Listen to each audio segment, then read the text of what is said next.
With more, we're now reaching out to security expert Stephanie Carvin. Stephanie, thank you for joining us. Thanks for having me on. So you heard me talking to Alex about Keith Wilson's testimony today, and really his allegation that law enforcement was feeding protest organizers this steady stream of information and intelligence. And for people at home, I do want to play a little bit of the questions that were posed to Keith Wilson at the commission. Take a listen to this scrum. Which services that were leaking? All of them. Ex-military? RCMP as well? Yes. Military? Active RCMP officers leaked to the convoy? Yes. OPP, Ottawa Police. Yes. SCRS, CSIS? Yes, all CSIS, yeah. So leaks that Wilson attributes to all police groups and CSIS. Now, we know that there were some sympathizers, Stephanie, but are you taken aback at all by how widespread that sympathy was, or at least how widespread Wilson says that sympathy was? Yeah, I mean, there has been rumors about what we would call an insider threat. And an insider threat is someone who is a part of an organization and either, causes damage or leaks information with the view of, achieving some kind of objective, whether political or ideological or, monetary, in order to, it ends up hurting their own organization, right? So what we're talking about here is insider threats. And really, since February, we have heard these rumors from various accounts that there were definitely leaks in the Ottawa Police Services and perhaps other organizations as well. For example, there was an RCMP chat that was leaked to far-right media that made, social media rounds. So that's not new. What is new is like some of the allegations about CSIS, for example, and, basically saying all the police, OPP, things like this. And I mean, Mr. Wilson is not particularly convincing or forthcoming in terms of the sources of information and where they were coming from and how good they were. He's just like, oh yeah, we were getting it from everyone. Yep. So, I mean, I think it would be good for, law enforcement agencies to come clean in terms of, how have they investigated? What have they looked at? Is there an insider threat problem? But I also think we need to take this with a little bit of a grain of salt, right? An organization like CSIS may have been providing information on national security threats, but wouldn't necessarily have any kind of operational knowledge that, because this was ultimately a policing operation. And the other thing that I think is important here is, the convoy has an incentive to look like it's this big, all-knowing organization, right? So yes, they may have had some sympathizers within their organization. They may have had some insider threats planted there, but at the end of the day, we're still not sure what the scale of that is. And also we should be aware that, they may be trying to inflate their knowledge just a little bit.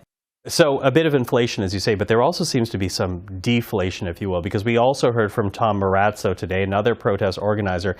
And one of the more interesting points that he made was about Diagolon. Now, they've been described by the public safety minister as an extreme right-wing group, but to listen to Marazzo, he says it's nothing but a joke. So does that throw any cold water on the kind of information and analysis that the government was getting?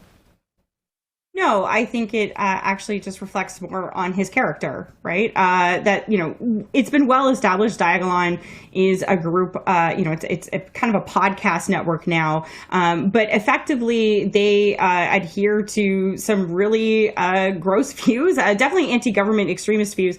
But also, Jeremy McKenzie in particular has expressed anti-Semitic, Islamophobic, racist views on his podcast. And frankly, said terrible things about Pierre Poilievre's wife, very, very kind of violent things this past summer. So this is someone who is not, who will always claim that to be joking. They always point to the fact, and we saw this today in the testimony that, Diagolon's leader is a goat and the goat is taking drugs or something like this. And no one really cares about the goat. People care about what you're saying and what you're encouraging your followers to actually do.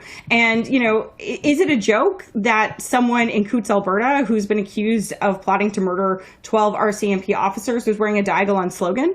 I don't think so. So for him to say that this is some kind of joke is just patently a way of trying to back away from some really terrible, odious comments that have been made, and not only by Jeremy McKenzie, but other Diagolon leaders as well. Okay, and of course, the last witness for today is Pat King, a man who faces several charges related to the protest, including a mischief, obstructing a peace officer, counseling others to commit mischief, intimidation, and obstruct police. So what are you watching out for in this testimony, given the fact that he does face these criminal charges and at the same time is now appearing before the commission? Right. So, I mean, let's be honest with who Pat King is. He's someone who has said some really terrible things. Again, also in the past, talking about only being able to solve political problems with bullets, has spoken about white genocide and made other comments along these lines throughout, and was actively encouraging, protesters to resist any kind of attempt to shut down the convoy. Right. So, I mean, what's going to be interesting about Pat King is he's had a huge social media presence for some time, and it's quite clear that the organizers of this convoy knew that he was, they knew his character, they knew what he was like, but still wanted to include him because they knew that he would bring that large social media audience along with him, right? So they were playing a dangerous game. I guess what I'm looking for as he's testifying right now is he going to be this kind of charismatic person that we often see in social media where he kind of portrays himself as a jokester, or is he going to come out swinging? Right, where he's encouraged people to, resist police action, to, basically harass schools and airports during the convoy. I would suggest, in the kind of first, I would say, half an hour that he's been testifying, he has been trying to be a little bit of both, a little bit of charisma, but also quite clearly someone who is very, very angry. Stephanie, really appreciate your insight into all this. Thank you for the time again. Hey, thanks for having me on.